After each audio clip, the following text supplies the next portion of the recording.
આપ જોઈ રહ્યા છો સ્પાર્ક ટુડે ન્યૂઝ। વડોદરા શહેરમાં નગર પ્રાથમિક શિક્ષણ સમિતિ સંચાલિત વડોદરાના દિવ્યાંગ વિદ્યાર્થીઓ સાધન વિતરણ કાર્યક્રમનો કેમ્પ કરવામાં આવ્યો છે। ફતેગંજ વિસ્તારમાં આવેલા મહારાણા પ્રાથમિક શાળા ખાતે યોજવામાં આવ્યું છે।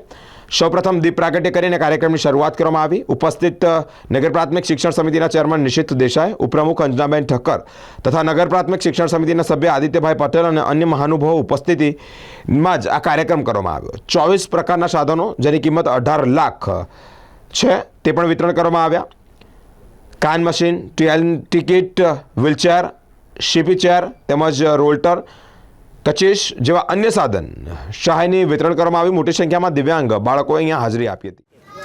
આજે આપણે માનનીય પ્રધાનમંત્રી નરેન્દ્રભાઈ મોદી સાહેબ દ્વારા એટલે કે આપણે સરકાર દ્વારા આપણાને આ સાધન સહાય કેમ્પનું આજે વિતરણ અહીં આગળ રાખવામાં આવ્યું છે। 23-24ની અંદર આઈડેન્ટિફાય થયેલા અમારા નગર પ્રાથમિક શિક્ષણ સમિતિના અંદર ભણતા બાળકો જેઓની કોઈને કોઈ દિવ્યાંગતા છે એ દિવ્યાંગતાને મદદરૂપ થવા માટે આપણા પ્રધાનમંત્રી શ્રી દ્વારા આ વર્ષોથી આ કેમ્પની વ્યવસ્થા થતી હોય છે।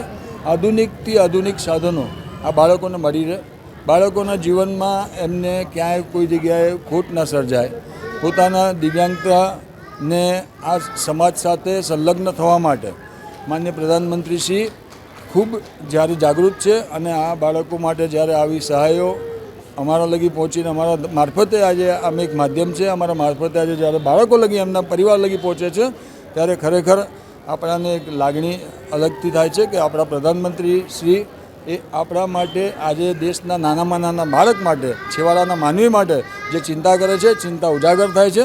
અને આ કાર્યક્રમમાં અમને આનંદ એ છે કે અમે અમારા તરફે અમારા માધ્યમથી આ બાળકો લગી આ વિષય પહોંચાડી રહ્યા છે।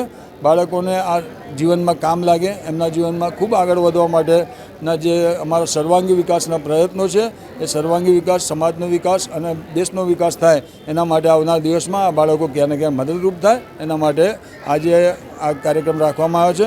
કાર્યક્રમ ખૂબ સારો છે, ખૂબ મહત્ત્વનો છે અને આ બાળકો ખૂબ આગળ વધે એના માટેની પ્રાર્થના સાથે ભારત માતા કી જય, વંદે માતરમ।